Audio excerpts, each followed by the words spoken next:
The views and opinions expressed on this program do not reflect the company, owners, management, staff, clients, or partners.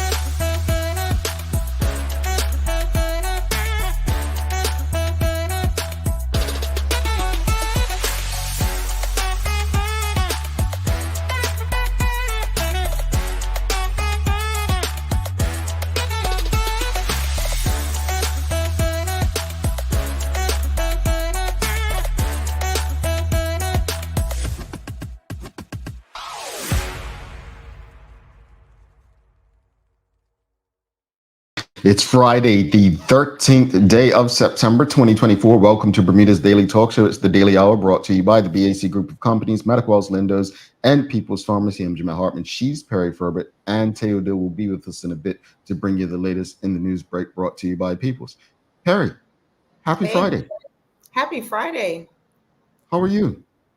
I'm good. I'm happy that it's Friday. Yeah, well, yeah, that's good. Yeah. Let me ask you something.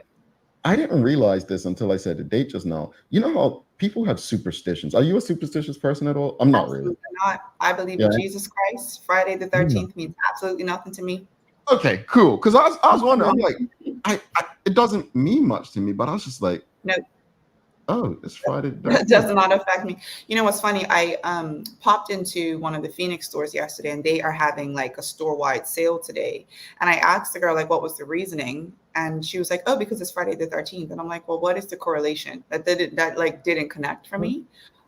So hopefully that's not the reason. Hopefully she was misinformed, because that's a weird reason to have a sale.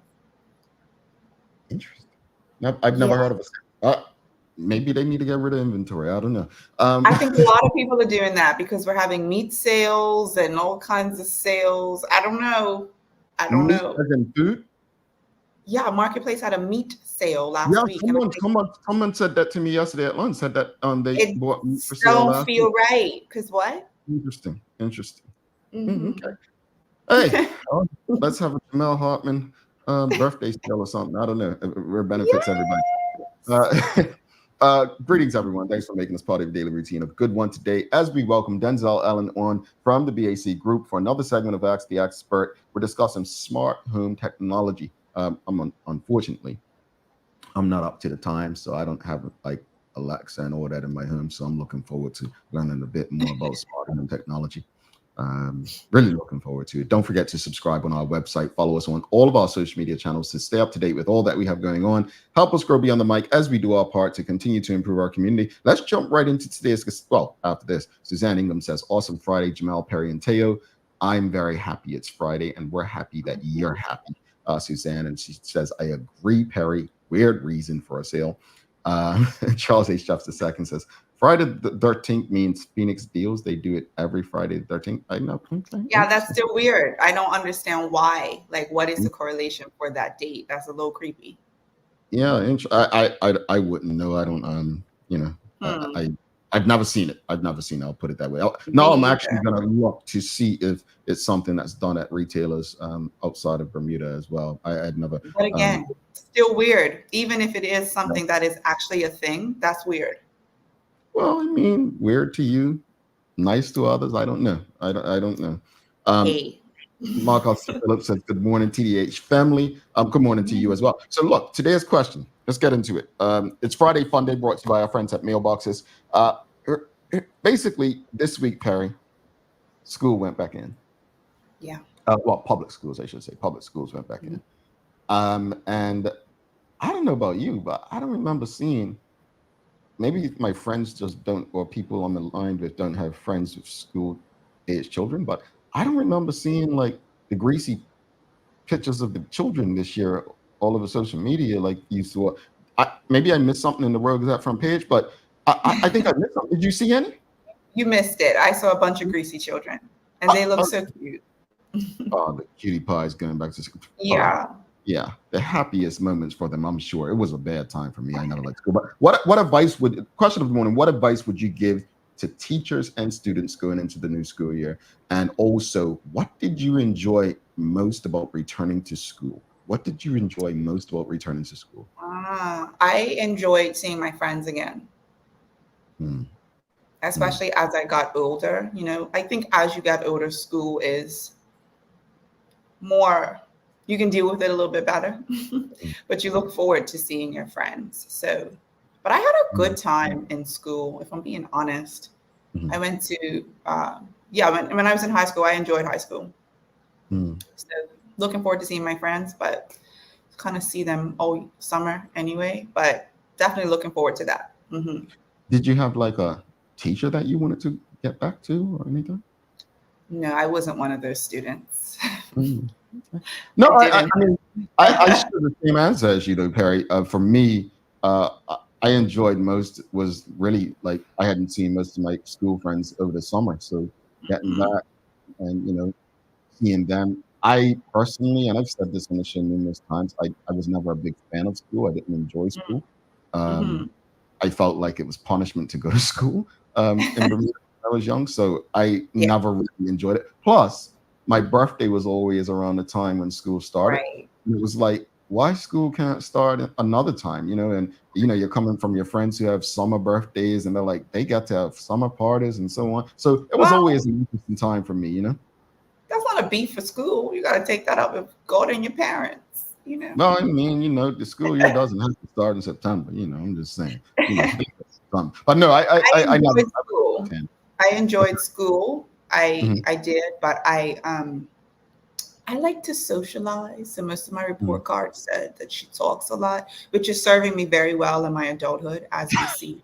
But definitely a problem back then. So I enjoyed socializing for sure. Yeah, I think I got that talkative thing as well. But audience, what are your thoughts? What advice would you give to teachers and students going into the new school year? And what did you enjoy most about returning to school?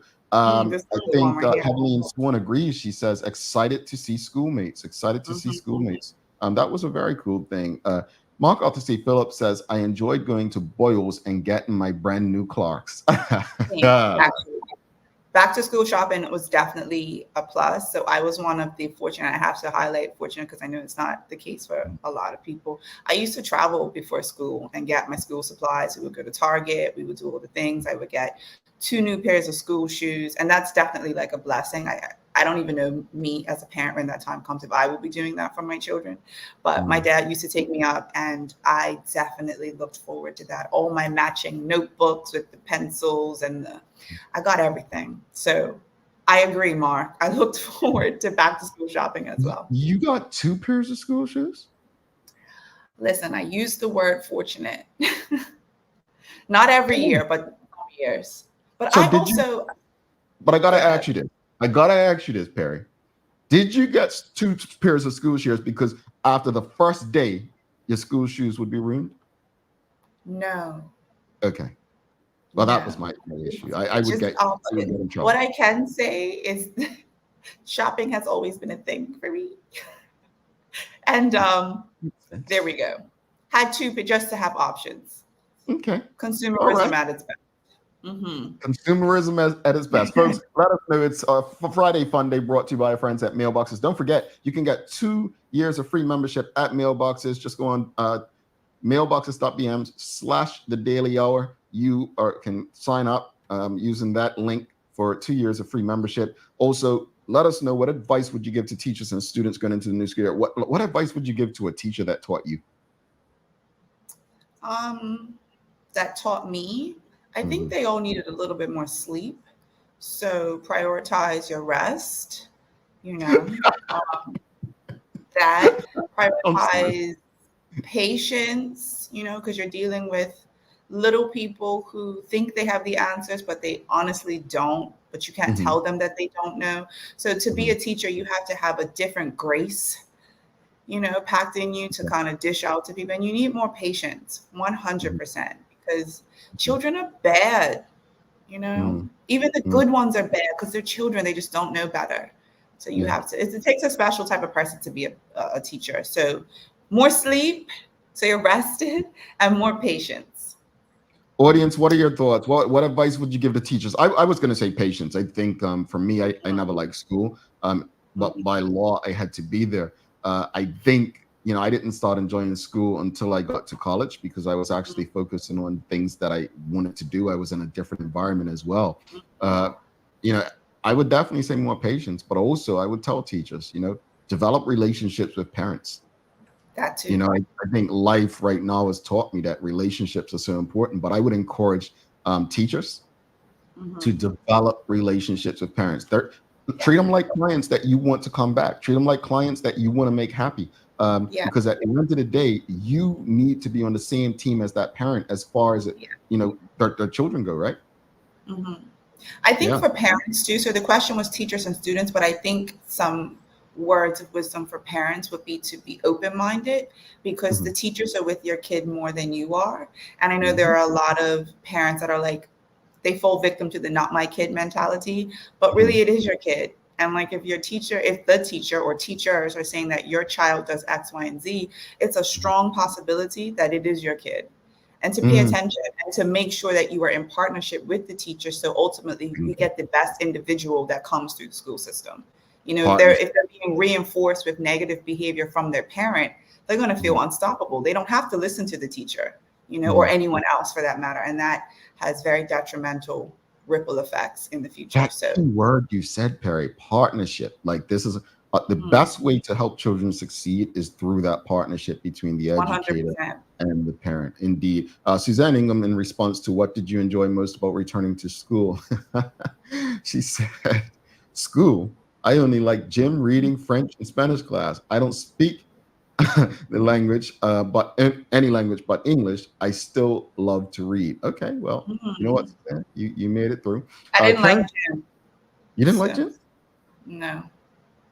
You seem athletic. You seem like I didn't like a whole lot of sweat and running up and down. And Got it. Which is funny because I absolutely am addicted to working out now. But in school, hated it. Hated it. Karen, Mark Arthur C. Phillips says his advice would be, I would tell the students to be nice and respectful to your teachers because teaching is stressful. Awesome. I think that's good advice for students. Yeah. And I think that should be literally put on the children. I think the children should have that coming from home saying, look, of course, when you go to school, you listen, you respond, you respect, right? That starts by what's ingrained in them at home. Yeah. Of course. But I feel like it has to be a well-rounded approach, because you can still be respectful and disagree, because teachers are people too, and they can get it wrong. So I think teaching your children to be respectful, but also still having their own mind, helps them for life outside of school, because you of course have to respect those who are in authority, but that doesn't mean that you always have to agree with them. So I think it's just those sorts of things. You're speaking my language, because I always say, I think sometimes it would come across as if disagreement equates to disrespect. And I think, we should be and we should be promoting children to have those open minds. Let's go through a few comments. Karen Simmons says, believe it or not, going to get my school's shoes resoled, buffed, and shine at the shoe repair shop. Love the smell of leather and polish. Yeah. All right. I love that. Suzanne Ingham says, several tons of patience. Jamel, can we have a joke today, please? We'll see. Beyond Inclusion says, less detention / punitive measures and more holistic interventions to get to the root causes of behaviors. Behavior is communication, and most bad behavior stems from unmet needs. I like the last part of that, but I still do agree with detention, because actions do have consequences. And although we can still meet your needs and find out what the root is, you need some negative reinforcement to know that you cannot keep doing this. I fully agree in a detention. I used to have to go in on Saturdays to work off demerits, because I did what I wanted until I got it together. Yeah, young me, she did what she wanted. Can't you tell? I thought innocent angel hero. Yeah, sometimes, but I agree with it, because you know what, it made me better. And if anything, if you are the type of person who still wants to do wrong, you get better at doing your wrong. That's not good, but it's also real, so at least you detention know for about me. punishment. Detention for me was like after school program. Me and my boys we had fun. So I mean, it wasn't a deterrent for me. I spent a lot of time in detention, time spent with my boys. We had to pick up trash. So Oh no, yeah. they just literally made us sit in the room for like an hour. The school got out 3:30. We had to stay to 4:30. Like back then there was like almost like no strategy. It was like, I'm gonna waste your time since you're wasting mine. But again, maybe things have changed. Every institution is different. Karen Simmons says teachers relationships with students, get to know them outside of what you want to impart knowledge and teachings. Parents are your best support. Communicate everything and not just the negative. That is great advice from an educator. I like that too. Yeah. What do you enjoy most about returning to school? Larry Marshall Jr. He says physical education and playing.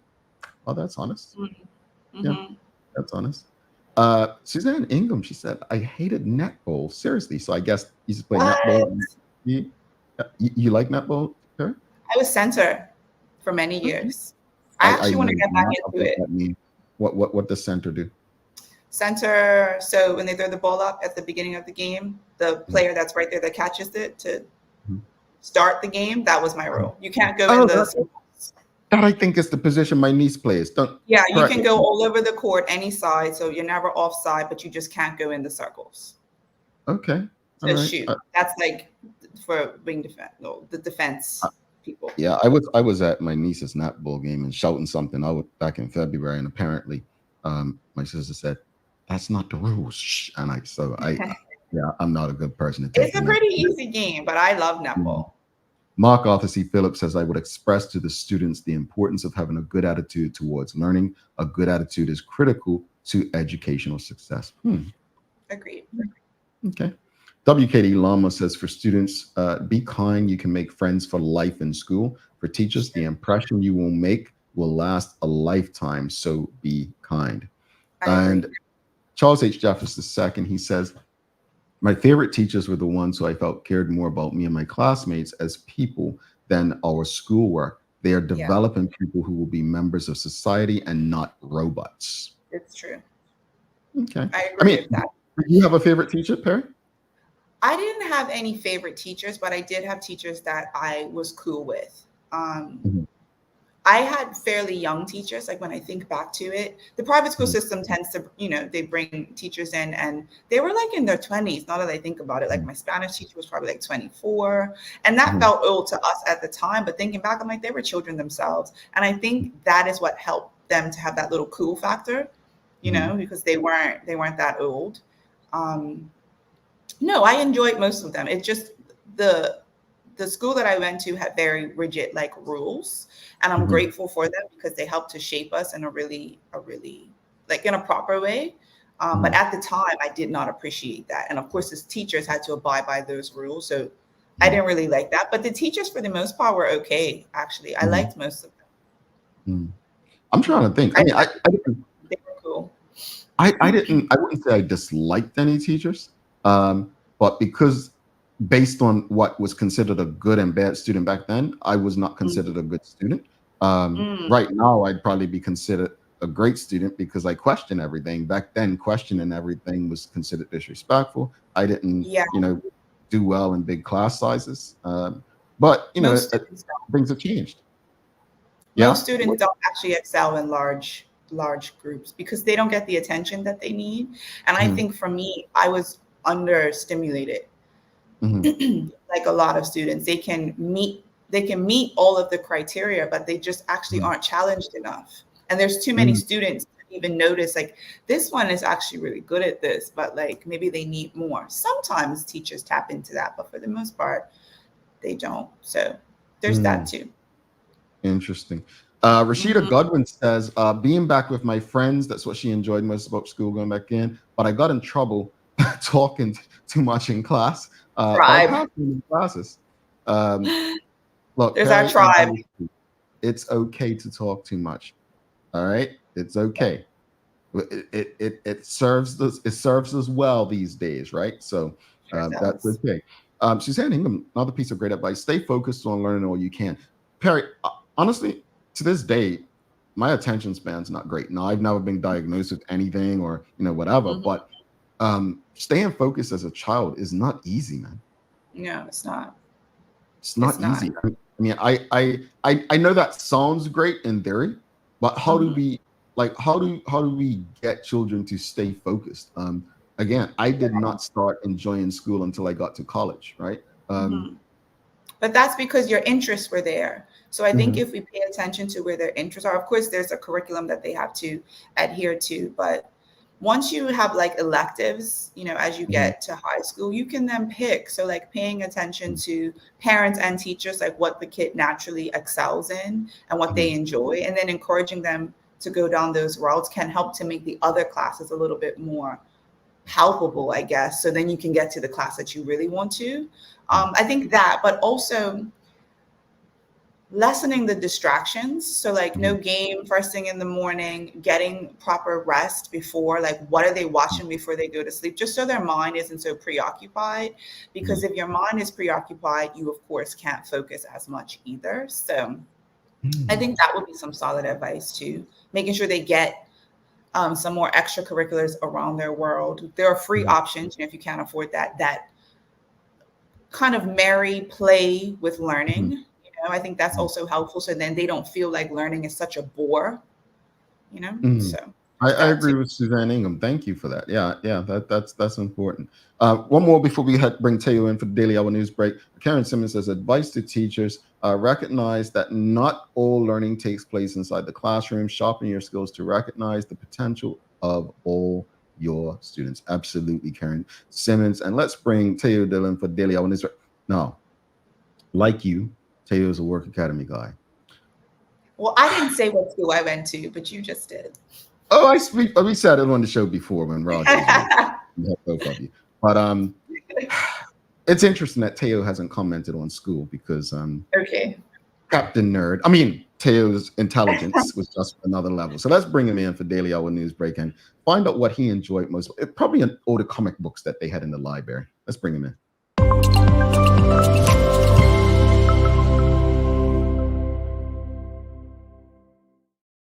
Morning, fam.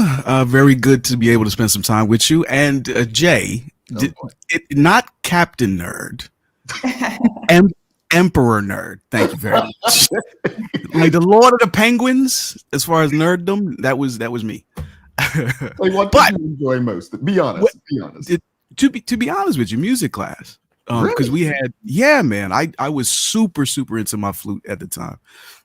And we had wonderful. I know. I'll tell you a funny story. Yeah. I was in. Now I was there when these are folks before your time. Mr. Hayward, Shine Hayward was my. Hayward. You did? Oh, okay. I just think I'm that old. Okay, yeah, Mr. Hayward was the illest, and it was just a really satisfying experience. Being able to express myself in that way. Awesome. Yeah, well, okay. I was a tiny person, right? Because I was younger than the typical student. And as you know, I still have pretty short limbs, like long torso, short appendages.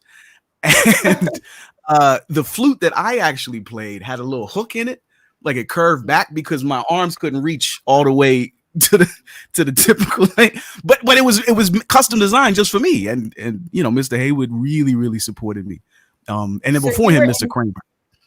You were in music, like the actual music class. Yes, the exactly. Music individuals, they were different. You were oh yeah, no, 1,000%. That's always the case. The artists are always the oddballs. I'm an artist. I just wasn't in music. I was in North. Oh, you're still an oddball then. You guys wear that like a badge of pride. I feel like I'm peeking in a work academy classroom. Music kids were a little different, and I'm like, I wonder how they picked the kids to be in music. And then once you talk to them, I'm like, I see, I can see how you ended up in music. Yeah, it's not difficult. Terry, we got one question before you jump into the news. Anika the Shields is saying, were you in the band? Of course. Yeah, man. I'm not saying I was a star or anything, but I was a solid background player. I was part of the foundation, like 100%. I got a solo, I think, maybe once. This was Teo, Kathy and Painter. Teo was the tiny little guy with a huge back. I remember that. Yeah. I remember that. Yeah. But we weren't talking about that today. No, look, we have to bring this up. Look at this. They were a little different. Tay coming at you, bro. Yeah, I know. Why don't I play the piccolo? For real, bro? Okay. Next time I see you, I'm gonna give you a handshake that hurts. What you got today? All right. Well, this is a horrible segue because we've got some terrible news. Another shooting took place yesterday evening, ending with one man in hospital receiving treatment for his wounds, as confirmed by the BPS. The incident took place just after 9 p.m. after the police received a bunch of 911 calls about gunshots being heard in the Quarry Hill Road area in Warwick. After emergency responders arrived, they found that a man had been shot and rushed him to KMH for treatment. No word yet as to the extent of his injuries. Anybody with information regarding the shootings asked to reach out to the BPS via 211 or directly to Detective Sergeant Anika Donawa on 717-2250. So I think that's, how many is that this year so far? Like, I don't know, but Teo, as I said in the Daily Hour chat group this morning, it's so strange to me that 20 years ago, that would be the talk of the day. It would be like, on comfort. And this not only desensitized, but I think we've just accepted it as our new norm. And that should scare the crap out of this entire community. Yeah. Agreed. No, it makes me want to cry. That this is part. Just we got the beautiful beaches, we got cassava pie, and we have monthly shootings. Like that's just part of Bermudian life now. Yeah. Crazy. Yeah, it's horrifying. Oh, in some slightly better news, the historic and vacant Leopards Club International buildings being converted into affordable housing units. This from Public Works Minister David Birch during a press event outside the building itself, explaining the purpose of this project. This initiative is part of a broader strategy to address the growing demand for affordable housing. We are determined to revitalize neglected or unused buildings across the island, ensuring they contribute to the well-being of our community rather than being left to deteriorate. We can bring these buildings back to life through substantial public investment, creating spaces where people can live comfortably and affordably. So, what do you think? Silence. So I don't want to crap on the government, but as one of my friends who works in the IB sector said in one of our groups yesterday, the term affordable housing is incorrect. It's wrong. It's misleading and it's political. What it should be is subsidized housing. I think he was absolutely correct. And I think that's what I'll stop there because I think they're trying to do good, but we're still waiting on Grand Atlantic. Oops, that's going to be a hotel now. Yeah, it's a much more complicated, like it's not just as simple as increasing supply. Like it's got to be the right type of supply that it costs only so much so that you can get your investment back by charging rents at only such a high level. Yeah. It's really hard. And this is a problem that is dominating just like almost everything in Bermuda, the rest of the developed world. Like the housing crisis in the UK is crazy.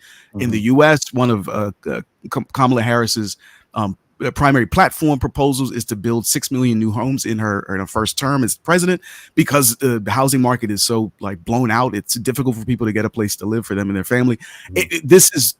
We're not alone in this. I don't know if that helps, but it's just true. Yeah, indeed. We've had this conversation before, Jamal, where we were saying that the information is they're like ill-informed in some areas, and having more of focus groups to kind of touch the streets to actually see what is needed. I think sometimes there's a disconnect. So there's a delivery and there's the effort, but then they miss, they miss like what is actually needed because you're providing for the people, but then you're not actually giving the people what they need. So it's like the intent is there, but you're still missing key ingredients. So if you could just get better informed, not with like stats, but actually like what people need, then I think we might see actually what we need,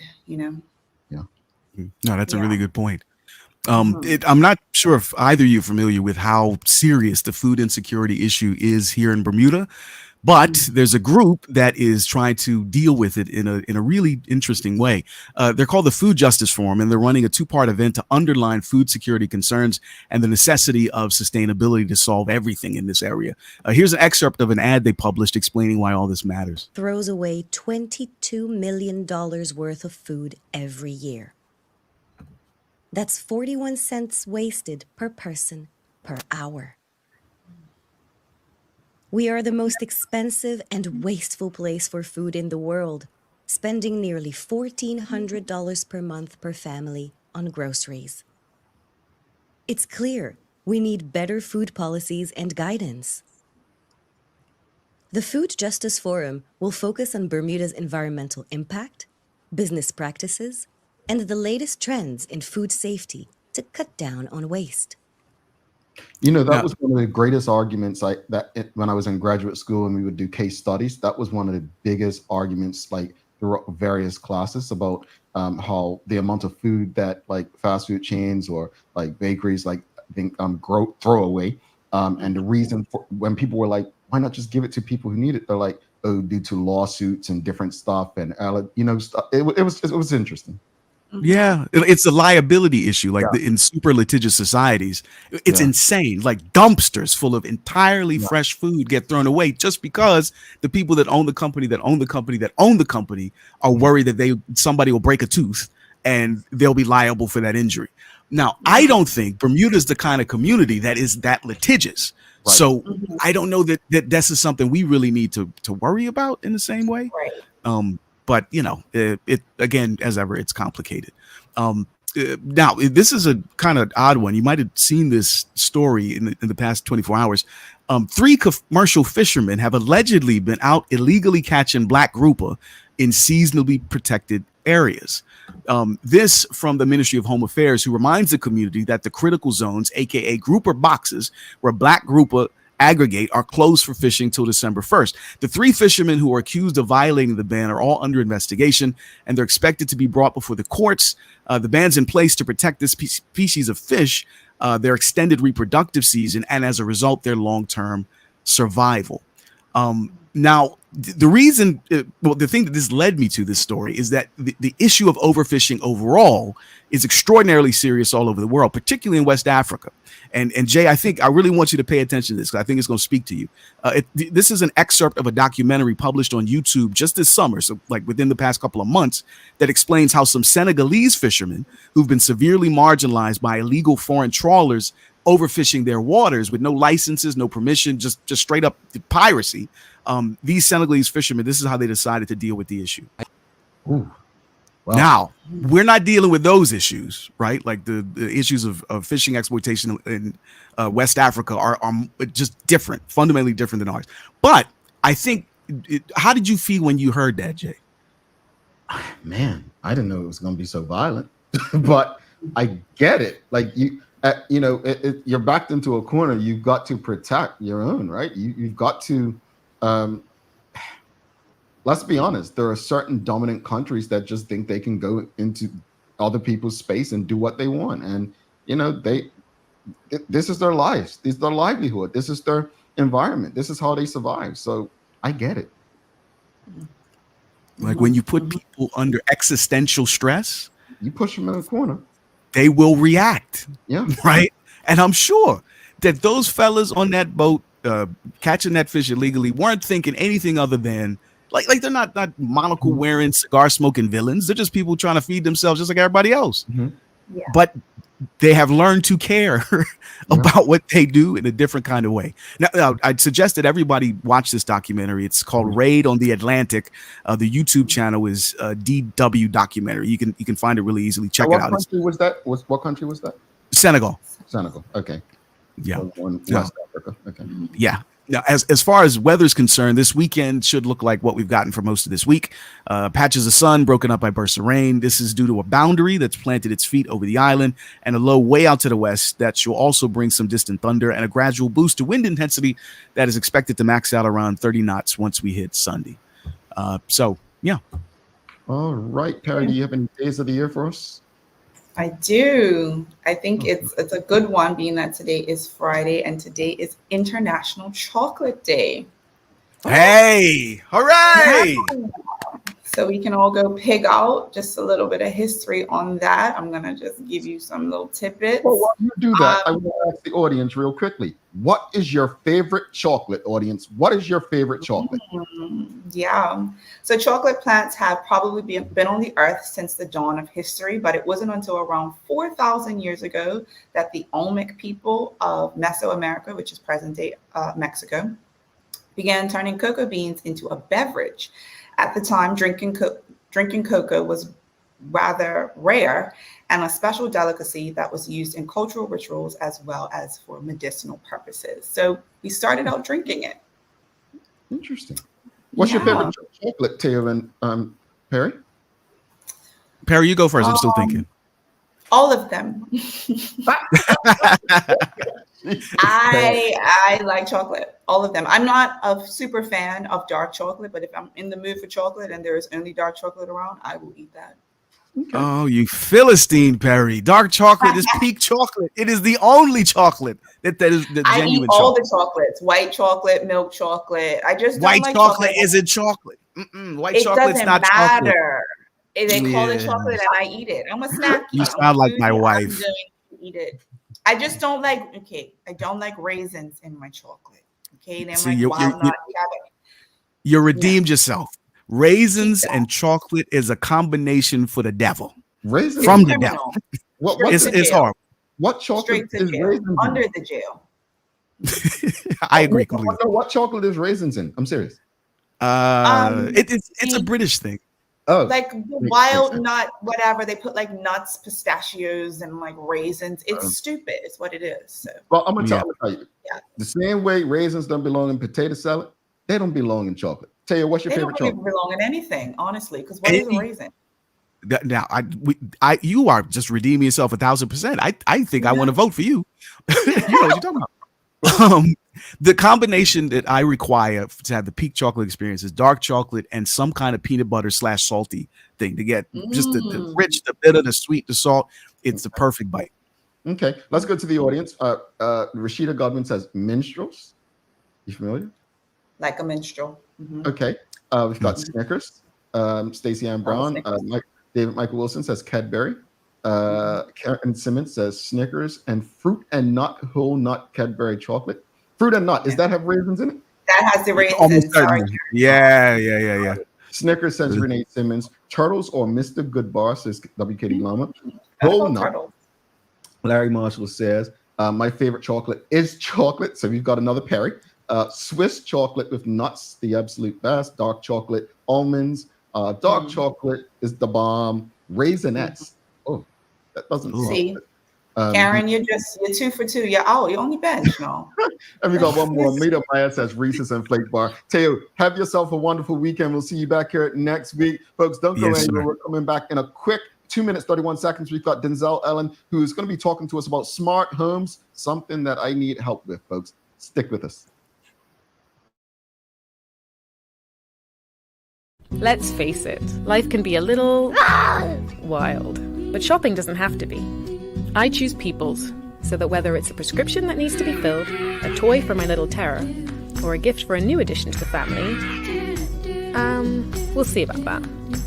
Everything's available in one convenient location. Some call it Peoples, I call it my one-stop shop in the city. Peoples, we're here for you.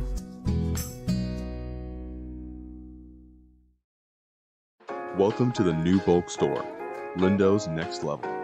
Wake up in the morning with enough coffee to keep you running throughout the entire day. Your pet at home deserves the best. Stock up on dog food to keep your puppy happy. Need a quick tasty lunch at home? Your chicken nuggets will be jumping right out of the freezer. What's a movie night without popcorn? You can never have too much. Lindo's Next Level. Why go anyplace else? Unlock your business potential with BDC's General Microloan, offering up to $30,000 for Bermudian small and medium businesses. Whether it's for inventory, working capital, or equipment, we provide 100% guarantee on approved loans. Simple application, low interest rates, and fast processing. Apply today and make your business dream come true. Summer is almost here. Dive into the season with dog floats and dog pools. Enjoy 20% off West Paul's dog floating toys and shop our life jackets for safety in the water this summer. Get all your summer needs before the holidays and events begin. Don't forget to stock up on poo bags and check out Dicky Bags, the poo bag holder that locks in the smell until you can dispose of it. Remember, even dogs need sunblock, so visit Noah's Ark today, Bermuda's most trusted animal supply store for all your summer essentials, and ask us about our rewards program. You think you know Bermuda? Well, put your knowledge to the test on Bermuda Trivia, the game show. Whether you're a history buff, a culture connoisseur, or just love your island and people, this is your chance to shine. Show off your skills, win cash prizes, and prove you're the ultimate Bermuda expert. Don't miss out. Your spot on Bermuda Trivia awaits. To be considered as a contestant, register by sending us an email at contact@bermudatrivia.com. Registration deadline is September 10th.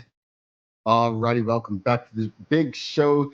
Thanks again to our sponsors and partners. But she's Perry Ferbert, I'm Jamel Hartman. It's the Daily Hour brought to you by the BAC Group of Companies, Medical House Lenders, and People's Pharmacy. Do not forget, do us a favor, subscribe on the website, follow us on all of our social media channels to stay up to date with all that we have going on. Help us grow beyond the mic as we do our part to continue to improve our community. Without further ado, let's bring in our guest today. Let's give a warm TDH welcome to BAC's Denzel Allen. Calm down. Denzel, man, you got a fan club up in here. They were going crazy just now. Seems like it. Yeah, but first of all, morning, welcome. Thanks for your patience. But I got to ask you two things. Did you play an instrument, and what's your favorite chocolate? Okay. I did play an instrument not until I got to high school, which was saxophone. Okay, it wasn't the flute. Woo. Okay. Yeah, I couldn't do the flute. And favorite chocolate, I don't mind Dairy Milk, Cadbury, and Three Musketeers. Okay. Solid choices. And there, we have to stop the flute slander. It stops here. You played the flute, Perry? I did not, but I have friends who did, and you know what? I stand in solidarity with them. Okay. It's okay to have friends that were not. Yeah, I just came back from Belgium. Was this year or last year? I had some excellent Belgian chocolate from out there. Off the chain. I was definitely. I actually bought back a few boxes from my grandmother and a couple of my house as well, and one of my aunties. And they devoured it. They loved it. So. We've got a chocolate loving brother in his house, folks. Hey, look, first, again, thanks for coming. For those who don't know, just give us a bit about your background, what it is that you do. So my name is Denzel, and obviously from BAC Universal Electric. I've been working at Universal Electric for the last 22 years. I kind of worked my way up when I first started at Universal. Started off doing fire alarm, electrical access control, and now I'm doing mostly home automation or building automation. Wow, 22 years. Congratulations, man. Yeah. People are, your age don't really have patience to stick around. That's admirable. I was thinking it. I enjoy my job. No, that's admirable. It says a lot about the company too. But we're talking smart home technology today. Can you just start by explaining in the most layman terms what that actually is and how it differs from traditional home systems? So smart homes in general is connecting multiple devices or appliances to be connected easily or seamlessly, whether it's through an app or through basic controls throughout your house itself. Okay. And audience, if you have any questions for Denzel, please send them through. If you have any questions or comments about smart homes, feel free to ask away. What are some of the most compelling benefits of it, though? I mean, outside of having so many devices connected, as far as smart home technology. So in regards to that, it's energy savings is the biggest thing.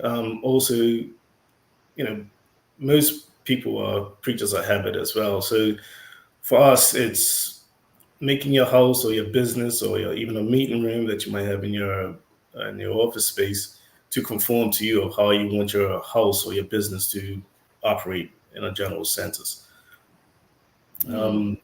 Things such as guess you could say maybe you want to have your cameras or your audio, lights, water heaters throughout your building or property. That can all get hooked up to one thing, to one app, I guess you could say, and that's just seamless when you want to control stuff. Um, Certain things that we do have in place as well that can help with that is all done through a lot of the programming within the system. So if things like regards to the energy savings, like I don't know if anyone's heard about daylight harvesting itself. So let's say, for instance, you had a big office space and outside is a very bright day. You don't necessarily need all the lights inside your office space to be at 100%. They could dim down because you have a lot of natural light that's actually coming into the building itself. So you're going to start saving energy just by having those devices put in place to bring down your energy bill. And if it was a cloudy day, obviously not getting that much light inside, the lighting levels can go up as well. So things like that we can put in place to help with your smart home or building itself. I was actually going to ask you about energy efficiency, so thank you for covering that. Can you give us any other examples on how that sustainability can be carried out? So you mentioned the daylight, but what else? How else can that be sustainable? Should someone be looking into this? So going through things such as, again, I could drop on like your water heater. So most people don't have timers hooked up to the water heaters. So what I can do is set up a system where you can control your water heaters from your app. So let's say, for instance, you wake up at 6 o'clock in the morning. You might want your water heater to come on to heat your water up because you got a bath about 7:30. Usually some water heaters take about an hour and a half or so to heat up to get full amount of hot water. And then you might be leaving home by 8:30, 9 o'clock. You can set up either a timer through the system itself, or let's say, for instance, you just forgot to turn it off. You don't have a timer set up for you. You could go into your phone or your iPad or any other communication device to set that off, turn that water heater off itself. And then later on at night, just before you get in, you might have the opposite. You might want to get a bath as soon as you come in. We can either set up a timer for you, or we can set up you can control it from your phone again. Say, you're getting him in an hour and a half. You just your phone, say, oh, I want my water heater on, so now my water heater starts heating up the water itself. So things like that we could put in place. Also, let's say, for instance, when you might have a pathway from your bedroom to your kitchen. You can set up something like a pathway if I have a pathway from my bedroom to my kitchen, I can set something up to say, okay, you might say you have 10 lights that you might want to turn on from your bedroom to your kitchen. You can set that up as a path you can set that up to where once you pass a certain amount of lights, fixtures, those lights will turn on. And once you actually pass it, they'll turn off and then another group will turn on. So it's just a path so you're not turning on a whole bunch of lights just to get to your kitchen. You're turning on a little bit at a time until you get to your final destination within your house itself. So things like that you could put in place. Shade control as well. So if you have shades inside your house or your business, you have the AC running. So if you have a lot of heat that's coming through your windows or your doors and stuff, set shades up, and those shades will come down, help cool the area itself. And if you have your AC off, maybe you could set it up to where once the AC is turned off, the shades will come up. You might want to open up your windows, and you could control this stuff. They could get controlled automatically. Control it through a keypad or a switch or through your phone itself. Well, I mean, it's very convenient. I can see how people might lean towards utilizing this, of course, for the financial side of it and energy preservation, and those who are actually very big on decreasing their footprint. So I can see that. But here's my thing.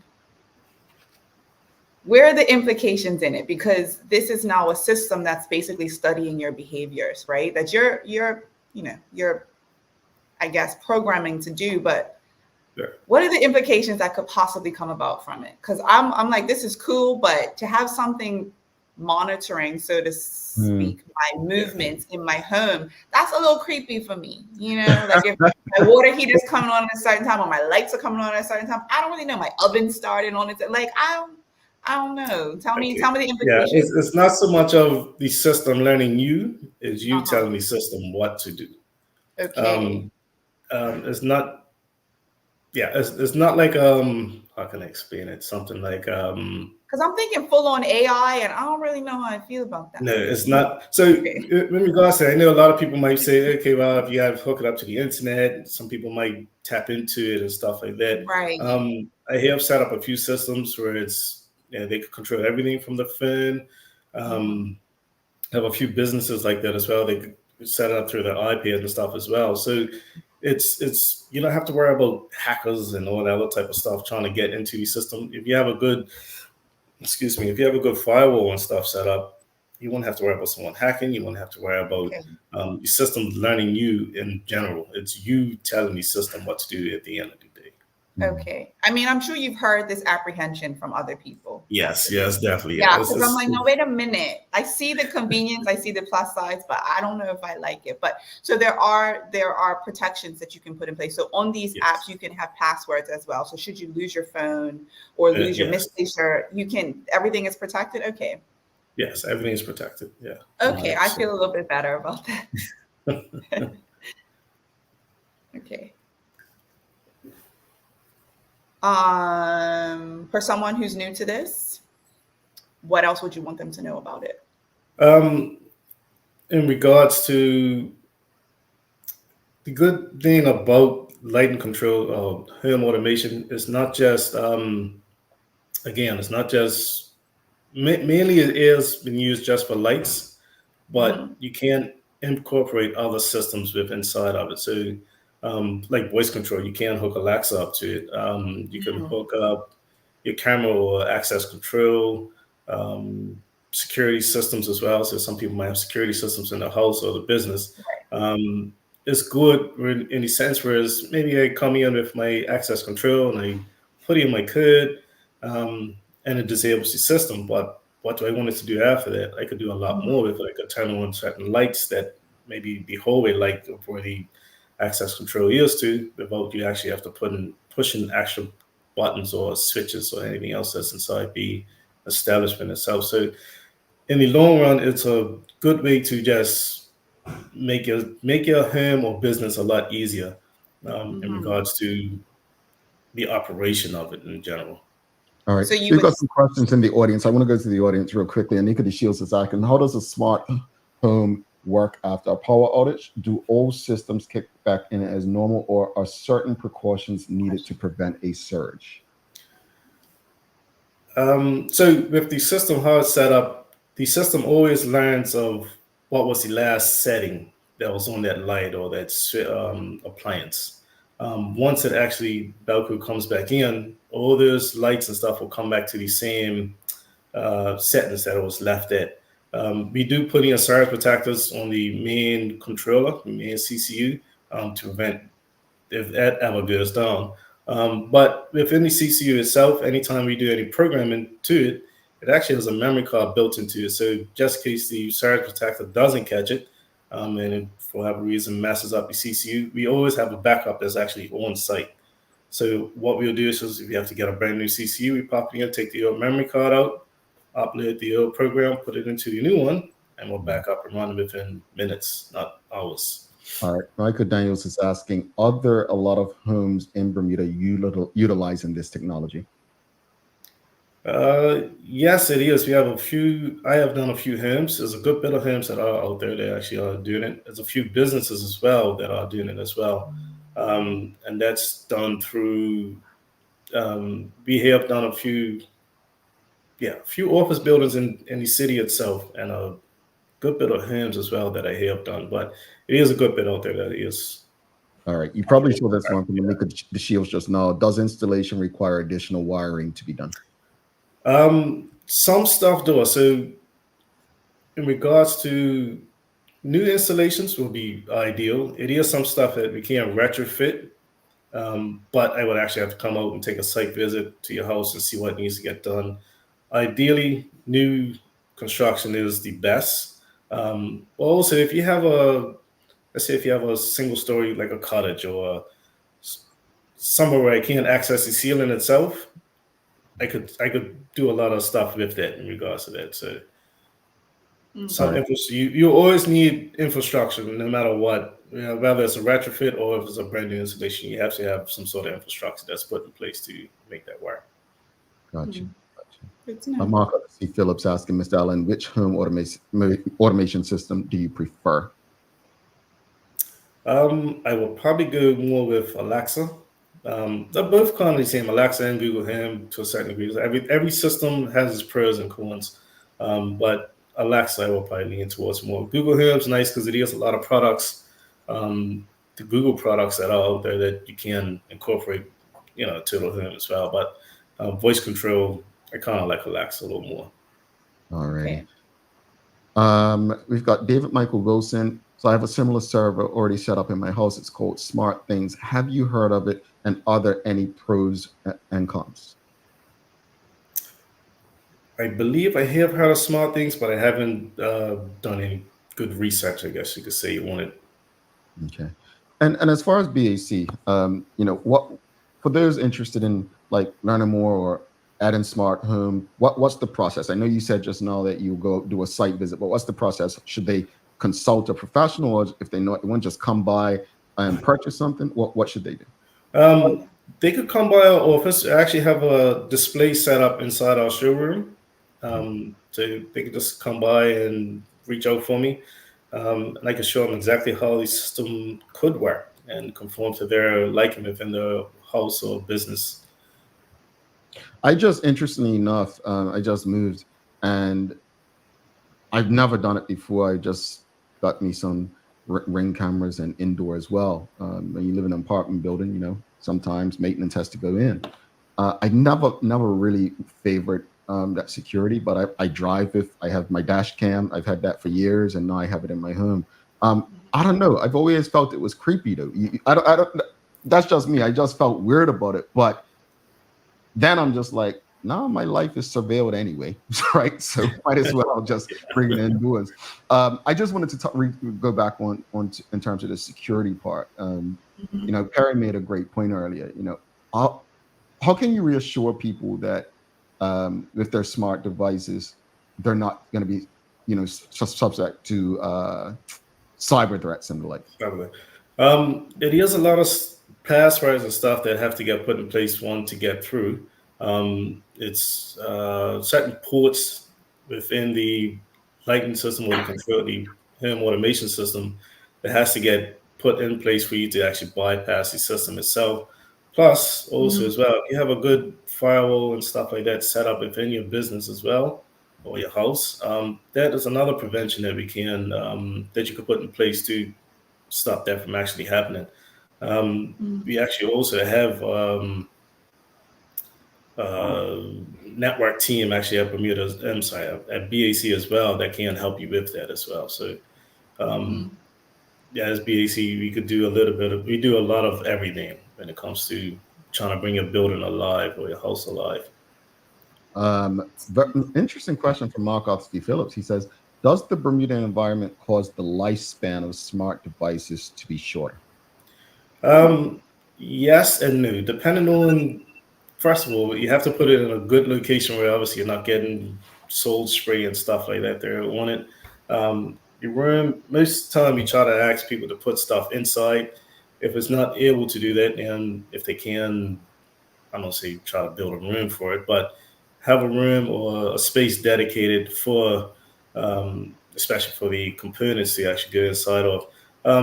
If you have a lot of stuff that is outside, it's Bermuda, it's Solitaire. Solitaire eats at everything. So it's just, all right. Yeah, it's yeah. Before you head out, just remind people how they can get in touch with you should they be interested in learning more. My email address is dallen, so Denzel Allen, at universal.bm, or they can reach me out. You have a call BAC at 292-0881, or they can call me direct on 325-8327. All right, Denzel, thank you so much for this conversation. Really helpful. And audience, Hit him up. Yeah. If you have some questions, let's get some intelligence in the homes and buildings. Thanks so much, Denzel. We'll talk soon. Not a problem. Have a nice one. All right, Denzel Ellen, BAC Group, another important conversation to help us, have smarter homes, right?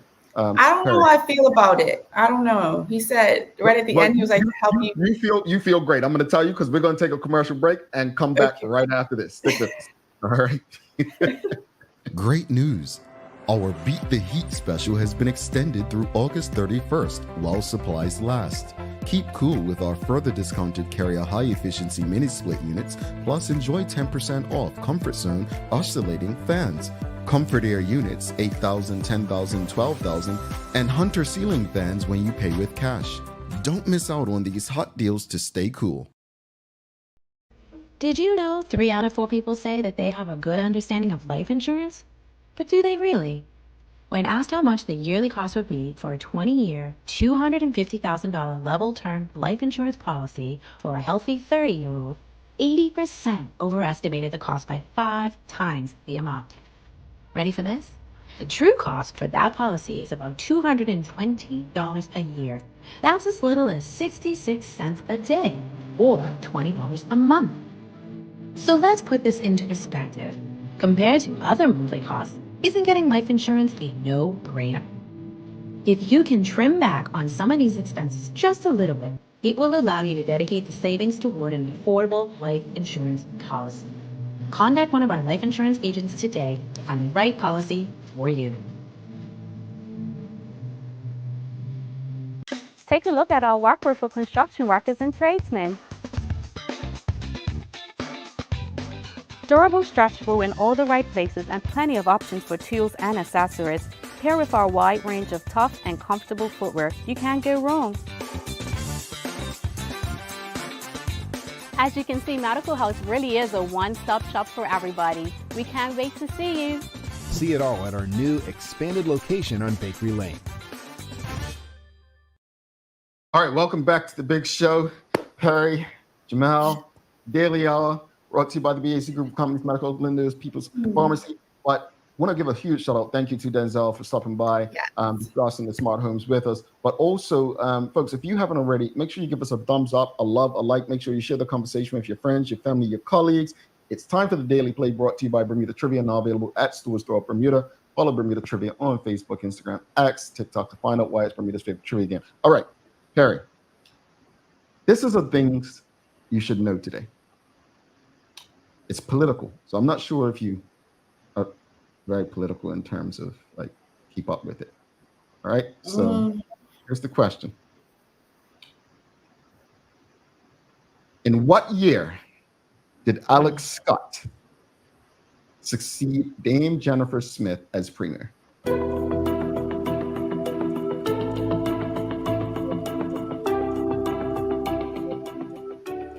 2006?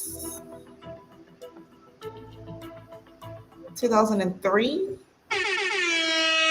There you go, 2003. Yep. 2006, I think Dr. Ewart Brown succeeded Alex Scott as premier. Yeah. No one's walking around with that in their arsenal. Like, no one knows that, just off the top of their head. Sheldon Fox knew it. Rashida Godwin knew it. Well, so they're people. There's someone. They were probably in their music class. I don't know.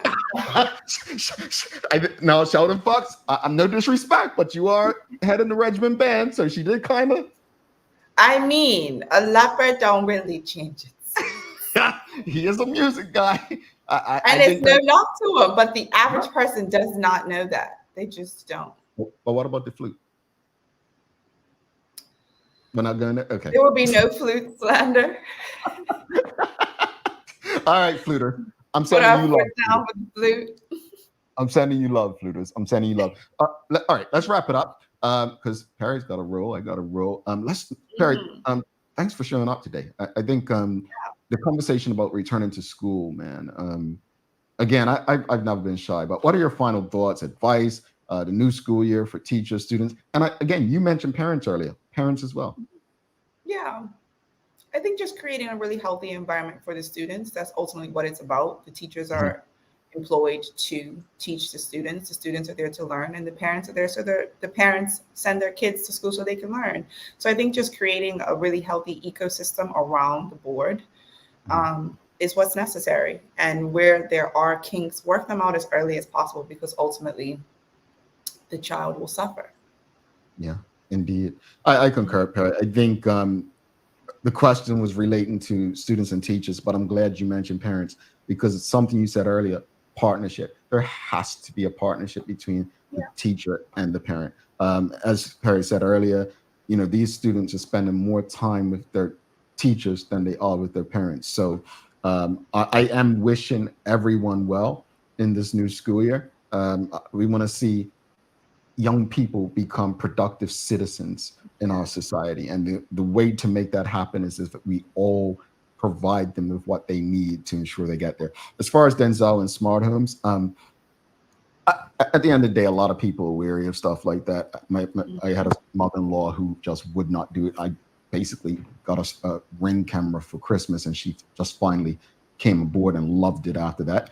But things are changing. I get the concerns. Things are changing. And I remember someone put a post on Twitter yesterday. They said, remember our teachers used to tell us we're not going to be able to go through life with a calculator?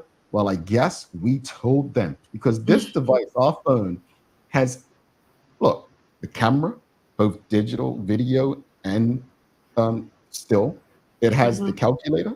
You can set your remote control up on your phone. It has your GPS. It has so many things in it. So strange, but everything's a bit easier. It's easier for us. So Yeah, some of us will be slower to it. As I mentioned or started to mention before the commercial break, I don't really know how I feel about your house being alive. That's the terminology Denzel used, and that kind of freaks me out a bit. But I guess slowly but surely we'll all kind of make that technology journey, and we'll just see. I was Now, slow to I'm ride share. I was slow to ride share. Seriously, like I was one of those people who just didn't jump on it because I didn't want to put my credit card everywhere. So I get those who have reservations about evolving technology. Do you have any daily inspiration for us, Perry? Daily inspiration today. Go with your gut. Go with your gut. With whatever it is, take your time to think about things critically. And typically, if something feels off, it is. Go with your gut, folks. All right, folks. Don't forget to subscribe on our website. Follow us on all of our social media channels to stay up to date with all that we have going on. Help us grow beyond the mic as we do our part to continue to improve our community. Thanks again to the BAC group of companies, Medical House Lenders, and People's Pharmacy for ensuring that we're able to do this with you on a daily basis. As always, we appreciate you, we love you, we thank you for making us part of your daily routine. If all goes well, we'll be back to do this again with you on Monday. She's Perry Herbert. I'm Jamel Hartman. Do us a favor. Please make it a safe, and great weekend. We are out. Peace. Bye.